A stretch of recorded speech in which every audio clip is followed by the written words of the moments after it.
Assalamualaikum warahmatullahi wabarakatuh. Bismillahirrahmanirrahim. Masa lalu tak akan kembali, masa depan kita tidak tahu. Hari ini kita nikmati. Enak gak begitu tuh? Nah, ini persoalannya bukan harus melupakan. Saya tidak pernah mengatakan harus melupakan. Di dalam otak ada bagian jaringan saraf khusus yang merekam apapun yang dilihat, yang didengar, yang dialami, semuanya direkam. Memori namanya. Sama komputer juga sama. Kita berselancar kemana-mana. Bisa saya buka internetnya Bapak Haji Hamzah, saya buka Reddit, buka memori paget, saya keluar.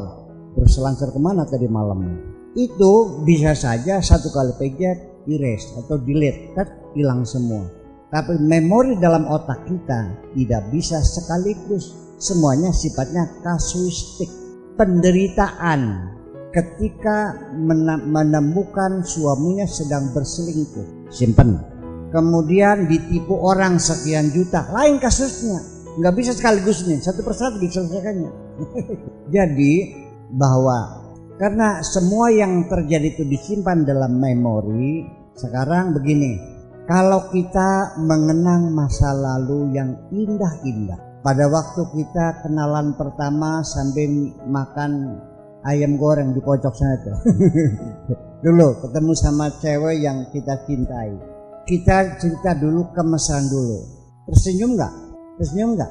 Tapi begitu pikiran kita ke belakang mengingat perselingkuhan suami, itu nenek-nenek di rumah jompo umurnya sudah 90 tahun. Dia bisa bercerita dengan jelas dan gamblang kapan dia mencurigai suaminya berselingkuh, dibuntuti, masuk gang, keluar gang, masuk kamar, diintip di jendela, melihat suaminya lagi berpelukan, dia pingsan. Masih ingat itu? Ketika dia mengingat ke situ, dia melelehkan air mata. Betul nggak? Jadi kalau kita mengenang memori masa lalu yang nyaman, kita ikut senang. Nah, tapi kalau penderitaan kita menangis. Sekarang begini, kita jangan habiskan usia kita menangis terus-menerus. Ngapain? Di depan ada kopi hangat. Lihat Bu, ada kopi hangat. Di sampingnya istri yang cantik jelita. Rumahnya gedong, ya, seharga 5 miliar. Di depannya taman bunga. Kenapa dia kok menetekkan air mata? Kan aneh. Diminum dong kopinya, dinikmati, seluput dulu kan gitu. Pandangi bunga-bunga yang indah itu, peluklah yang cantik. Ini pikirannya ke belakang nangis, ngaco kamu mah. Betul nggak? Nah, ini nanti yang jadi persoalan adalah dalam psikologi memori itu kita harus bisa memanage, bisa mengelola memori itu dengan baik supaya kita hidup bisa nyaman. Jadi bukan melupakan kenangan, tidak, diseleksi. Sebab penderitaan yang disimpan dalam memori ini kalau sudah kebanyakan namanya overload. Kalau overload, HP ini panas ini. Nah, kalau sudah panas memori ini nanti membengkak dan akan menyentuh langsung kepada emosi. Emosi kita menjadi terganggu. Komputer juga sama, nantinya menyebabkan jadi ngehang jadinya itu. Kalau memori kita terlalu banyak, penderitaan kita simpan terlalu banyak, ini emosi kita menjadi tidak nyaman, menjadi bad mood, kata orang namanya rungsing, nggak nyaman gitu. Melihat istri jelek banget, anak nangis menjengkelkan, ya kan gitu. Menutupi itu cegar sekerasnya, ini ngaco ini. Semua yang di rumah tidak nyaman semuanya. Hati-hati kalau sudah mulai kita terganggu emosi kita, segera hubungi psikiater. Atau datang cara bikin aja deh, gratis dah. Nanti kalau nggak ada ongkosnya diongkosin pulang. Kita bekerja untuk Allah semuanya, ya. Nanti kita yang mendiagnosa, nanti kita hitung, kita uraikan di mana sumber penderitaanmu itu. Nah, makanya nanti cara menghilangkannya itu bukan nggak bisa. 90 tahun nenek-nenek masih bisa bercerita jelas dan gamblang. Artinya tidak bisa dilupakan. Bagaimana caranya? Sok bagaimana caranya melupakan? Dulu tersimpan kok.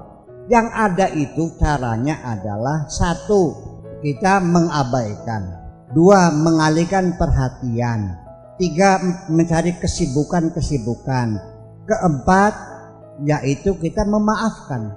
apabila terjadi sesuatu yang tidak kita inginkan, umpamanya usaha kita bangkrut, atau orang utang nggak bayar-bayar, atau anak meninggal dunia, atau suami berselingkuh dan sebagainya, ini coba kita belajar ar-ridha wa taslim, menerima apapun yang menjadi keputusan Allah.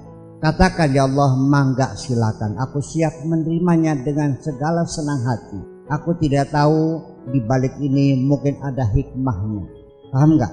Dengan adanya kita menerima dengan ikhlas dan ridha, itu tidak tersimpan dalam memori lewat. Sebabnya tersimpan karena kita menyangkal tidak menerimakan pemberian Allah. Ibu-ibu kalau anak mati sedih nggak, Bu? Boleh, tapi jangan lama-lama, Bu. Coba kita husnudzon kepada Allah, barangkali itu yang lebih baik. Sudah ikhlaskan, itu punya Allah, diminta kembali silakan, itu punya Allah, mangga silakan. Saya hanya ketitipan, betul, bukan milikku tapi titipan, barangkali ada hikmahnya. Jangan pernah menyalahkan orang lain. Terimalah segala ketentuan Allah. Sami'na wa ata'na ghufranaka rabbana wa ilaikal masir. Betul? Walakal hamdu alama qadait. Kan selalu alhamdulillah. Dikasih duit banyak, alhamdulillah. Dikasih sedikit, nggak dapat duit, duitnya hilang, bahagia. Ya begitu maksud saya. Jadi bukan harus melupakan, tapi kita mengelola memori itu dengan sebaik-baiknya. Sekali lagi, mengabaikan, mengalihkan perhatian, mencari kesibukan. Yang keempat, maaf. Yang terakhir, menggeser sudut pandang kita. Itu saja. Mudah-mudahan malam ini kita semuanya berbahagia. Amin.